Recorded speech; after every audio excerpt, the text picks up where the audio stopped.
Now we have Mark Jackson from Quantinuum. Dr. Mark Jackson is the senior quantum evangelist at Quantinuum. He received his bachelor's in science in physics and mathematics from Duke University and PhD in theoretical physics from Columbia University. He then spent 10 years researching superstring theory and cosmology, co-authoring almost 40 technical articles to promote the public understanding of science. He founded the science crowdfunding platform Flat Physica and nonprofit Science Partnership Fund. He's adjunct faculty at Singularity University and a director of astronomy without borders. Mark, please take it away. Thanks very much. So it's actually Fiat Physica, which is Latin for make physics happen. Yes. So thank you all for joining me today. It's wonderful to be back in Toronto. It's been a few years since I've been here. It was actually 2005 that I was first here for a string theory conference just down the street. So I'm here with my colleague Catherine Spendier, who's waving right there, to talk about Quantinuum.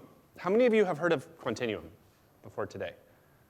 Okay, a few of you. That's pretty good. So we're downstairs at the table with all the yo-yos if you'd like to come by and grab a few. So I get 20 minutes for the talk, right? That wasn't my imagination. Okay, good. So I will be spending the 20 minutes talking about our company. So just to give you a very quick overview of where we come from, so we have about 20 years of quantum expertise, even though Quantinuum is less than a year old. And the reason for those apparently paradoxical statements is because Quantinuum is the recent merger between Cambridge Quantum, which developed quantum software, and Honeywell Quantum Solutions, which developed quantum hardware. And about a year ago, those two groups, so Honeywell Corporation spun out their quantum group, Cambridge Quantum merged with them to form Quantinuum. So we are our own private company now. We're an American company, and I'll talk more about the details of that soon. We are the largest quantum company in the world. We have about 500 employees now. We do the entire quantum stack. So we have a hardware division, we have a software division. So we can do everything in-house. And what our focus area is developing applications to solve problems which are industrially interesting. So we do fundamental research, but our prime focus is on solving problems which are actually interesting and valuable to groups. I'll talk more about that in a moment, but when we work on applications, of course, these are built based on quantum algorithms. And these algorithms, in turn, they communicate with something called Ticket, which is a quantum software development platform that we have developed. And Catherine will be talking much more about that later on today. Ticket is the liaison between the quantum algorithms and the hardware or simulator. And that could be our hardware, or it can be anyone else's.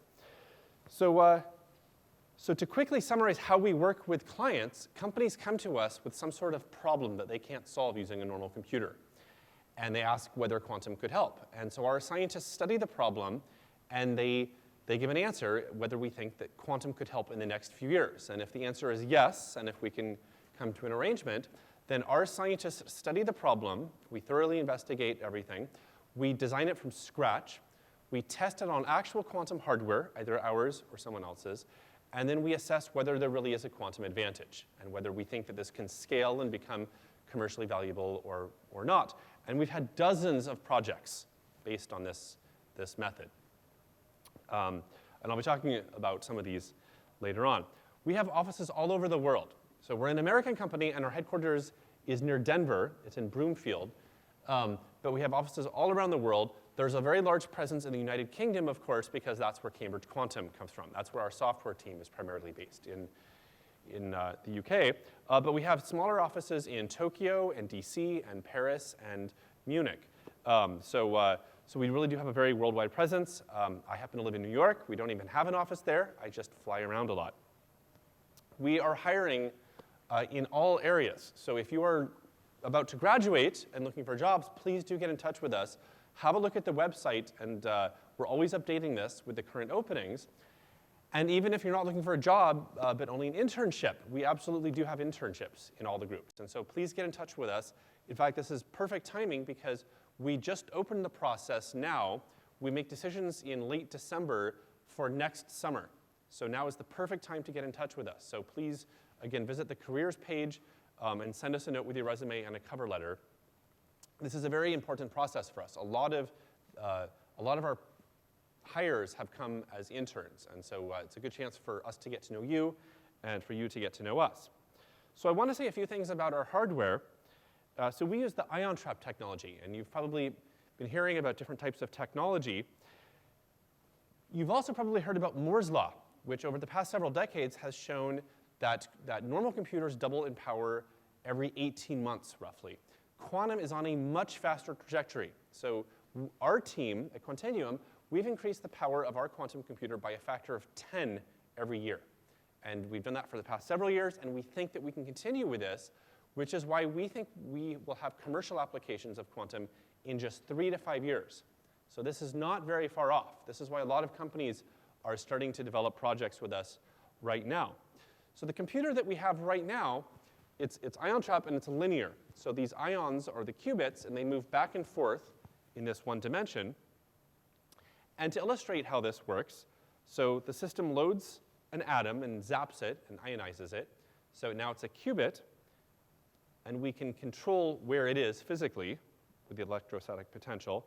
So what we want to do is we move it to what's called the gate zone. And that's when we can manipulate it and change its value. So you've probably seen this block sphere and everything for qubits. The interesting thing happens when qubits get entangled. And so for that to happen, we have to physically put them in the same place. We zap them together, and now they're entangled. And I'll show more about that in a moment. And then, of course, they need to move away to do other things. So to see how this works in practice, this is a typical circuit that you might have. So it's 3 qubits over on the left-hand side. And on the right, this is what's physically happening in the system. And so at time step 0, the qubits get initialized, so they're all in the 0 state. And then at time step 1, we apply the Hadamard gates. But then in anticipation of what's about to happen, we want to move the green qubit over there next to the red one. And now when we apply the C0 gate, they get entangled like that. And then the same thing happens in anticipation of the next step. We move the red one over and entangle those two. And then finally, we measure the green one. And that's that. So that's how our hardware works, and that's how the circuits do things. We have a very aggressive roadmap for where we want to head by the end of the decade. So right now, we have this linear trap, but in the next few months, we'll be having this racetrack type formation. And that's a stepping stone to this junction, this grid, where the ions meet at all these junctions and such. Eventually, what we would like to have is an integrated chip. So everything is packaged together on one thing. And so we have a ways to go, but our engineers think that we can have this roadmap by the end of the decade. So Ticket is a quantum software development platform that we have developed for several years. And about a year ago, we made it open source. So Ticket is the liaison between the software that you write, the circuits, and the hardware that you want to run it on. So Ticket will find the most efficient way to do that. It has information about all the hardware and all the simulators that you might use. So it will automatically reconfigure your circuit to most efficiently run it on that machine. And Catherine's going to talk much more about that later on today. It is very popular. We've had over 580,000 downloads. We've seen a huge uptake in the past year, especially since we made it open source. So Catherine will talk much more about that later on. To give you some examples of the projects that we've done, so this was a project we did with JSR Life Sciences and Crown Bio. This was a quantum machine learning project. So it's been known that there's some correlation between your genes and different biomarkers and how effective different oncology drugs are. And simple correlations can be studied on normal computers, but anything more sophisticated than that just doesn't scale very well. You really can't do that. And so they came to us asking if quantum could help, and we believe it can. So we're working on this 2-year project with them, looking at the correlations between these things and using quantum machine learning. There is a lot of interest from the financial world in quantum computing, and a lot of this has focused on trading algorithms, trying to figure out the fair price of a stock, and so that would indicate whether you should buy or sell. And these algorithms are really based on the Monte Carlo algorithm, which you might have, as physicists and such, you might have some familiarity with. So it turns out there's a quantum Monte Carlo algorithm, which is quadratically faster than the classical version. So that means you get the same level of accuracy using 1,000 quantum simulations as you would with 1,000,000 classical simulations, because 1,000 squared is 1,000,000. And so there's been a lot of focus on this, and it was actually one of our scientists that made a big breakthrough last summer showing that you actually do get this quadratic advantage. And it's my personal opinion that this will be one of the first commercial applications of quantum. And our teams have developed several projects with banks in this area. We have also done a project with Deutsche Bahn, the German rail group, on taking a simplified version of their rail schedule and finding a more efficient way to do this using quantum computing. You probably know that chemistry is a big application of quantum. In fact, it was the very first application that was first suggested by Richard Feynman. And we've had about 20 projects that we've worked on using a quantum computer to study chemistry projects. A few months ago, we unveiled a product called InQuanto, which took all the things we figured out how to do from these projects, and it's one application which has about 20 features. So there's 20 different things that we can calculate using quantum computing. But InQuanto doesn't require you to be a quantum computing expert to use. You just have to be a chemist and know how to know the types of things that you want to calculate. So you can use InQuanto to do chemistry calculations. You tell it what you want to calculate, it sends the commands to our quantum computer and sends the result back to you. And so this is the world's first commercial quantum chemistry application. And so if you're interested, and we are starting to sell academic licenses. So if you're interested in using this, please get in touch with us. This is based on some of these projects here, including studying how to extract CO2 from the environment using metal organic frameworks. With Nippon Steel, we're studying metallic crystalline structures. And then with Roche, we had a project where we studied a potential drug for Alzheimer's and how it interacted with our biology. You probably know that there's a close connection with cybersecurity and quantum. And there's a lot of attention being given to what are called post-quantum encryption algorithms.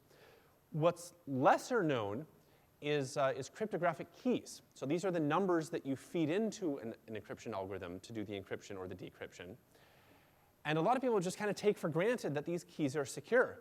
And that's usually not the case. It turns out that most keys are only pseudo-random. And so there is a pattern to their generation. And so that means it's not secure at all.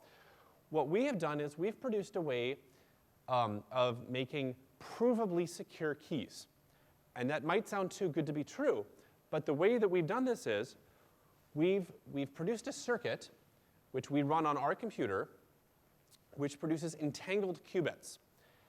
And by virtue of the entanglement, the statistics of measuring those qubits comes out very differently than if they weren't entangled. And so we run the circuit, we get the qubits entangled, and then we do the checks. As long as the test passes, that means that the randomness comes from the entanglement, and no one is tampering or eavesdropping or doing anything funny, in which case the keys are secure, and you can go ahead and use them. If the test ever failed, that means that something is wrong, and the system stops and alerts you. And it was actually this entanglement and this checking that was the basis for the Nobel Prize that was given, or announced just a few weeks ago. And so it's actually very timely that we're doing this. We have already put this into commercial deployment. So less than a year ago, we announced Quantum Origin, in which we use this process so that companies can just make an API call and use this in whatever cryptographic system they have. So the final thing I want to talk about is some fundamental research that we're doing. So everything else I've talked about has commercial applications, but we're also committed to doing fundamental research. And you might be familiar with something called natural language processing, which is when computers, they take words that we say or we write, and they figure out the relationship and the mathematical structure behind them so that the computer can act on them. And this is the basis behind like Alexa and Siri and such.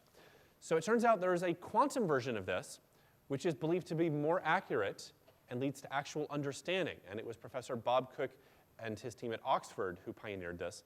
And about 2 years ago, many of them came to work for us. And so we've actually developed an open source software development kit called Lambec, which allows you to take sentences like this and turn them into quantum circuits like this. So you can actually do quantum natural language processing and such. And again, this is just blue sky fundamental research that we're doing. So that's a very quick overview of our company. And if you have any questions, please find me downstairs. And again, Catherine will be talking about Ticket very shortly. So thank you very much.